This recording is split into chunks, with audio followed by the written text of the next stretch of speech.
ખ્યાતિ હોસ્પિટલના મોત કાંડમાં સરકારી વકીલની આખરે નિમણૂક કરવામાં આવી। કેસ ઝડપી ચાલે તે માટે રાજ્ય સરકાર દ્વારા આ નિર્ણય લેવામાં આવ્યો છે।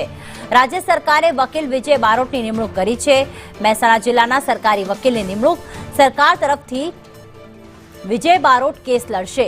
ખ્યાતિ હોસ્પિટલ કેસનો મામલો રાજ્ય સરકારે કેસને ઝડપી ચાલે તેટલા માટે સ્પેશિયલ સરકારી વકીલે નિમણૂક કરી છે અને વિજય બારોટની સરકારી વકીલ તરીકે નિમણૂક કરવામાં આવી છે। સરકાર તરફે આ કેસમાં વિજય બારોટ કેસ લડશે।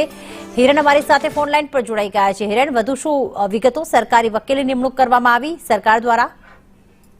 ખ્યાતિ હોસ્પિટલના કેસની અંદર રાજ્ય સરકાર તરફે અને દર્દીઓ એટલે કે મૃતકો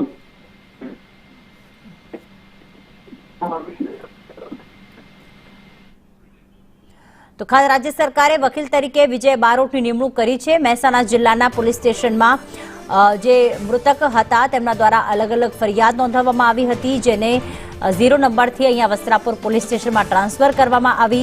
ડોક્ટરની અહીંયા ધરપકડ થઈ ચૂકી છે, અન્ય લોકો ફરાર છે, તો સાથે જે ડાયરેક્ટર છે તે ઓસ્ટ્રેલિયામાં મજા કરી રહ્યો છે। પરંતુ આ કેસ ઝડપી ચાલે, જે પરિવારજનો છે તેમને ન્યાય મળે, જેમની હાલત ખરાબ છે તેમને ન્યાય મળે તે અંગે હાલમાં વકીલની નિમણૂક કરવામાં આવી।